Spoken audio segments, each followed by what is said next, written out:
Lying in the Deep is one of those books that is, to me, very, very fascinating in how they did this. So you've got a semester at sea going on, is the bigger location of stuff, and then characters that come into that.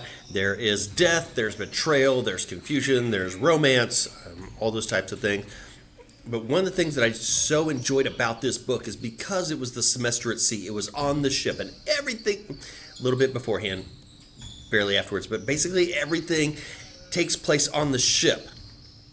There's not a lot of extra storytelling that goes on as far as the locations. You know where they're at. They're pretty straightforward with it. They're in a few different places on the ship, and so from there, you don't have to give a lot of extra things. They're not traveling all over the place. They're not seeing a lot of different things. Ship. That's it, okay?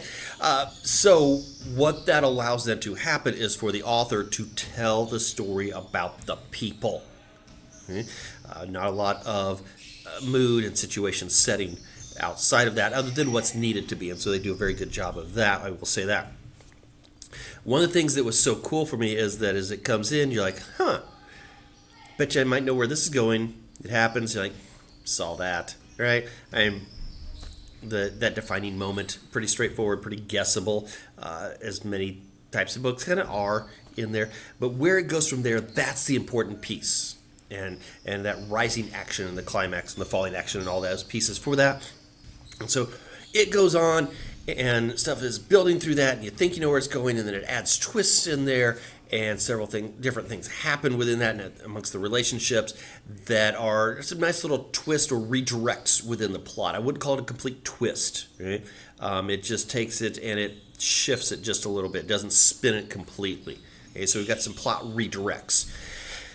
But you get near the end of the book, and all of a sudden it just blows your mind of what happens. And that, to me, is what made this such a good book, because it's going along, and it was enjoyable, and I was into it, and doing this, and all of a sudden you go, what the heck just happened?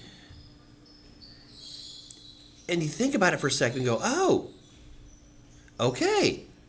You get that, and the other, and okay. Right? And so I enjoyed that at the end, and wrap it up. A little bit of a twist again at the end of you've got the twist near the end, but then another twist at the end that I think works well for that. A little bit of surprising for it, but overall I enjoyed it. But Lying in the Deep, such an interesting book, such an interesting read. For that, I would definitely recommend you read this one.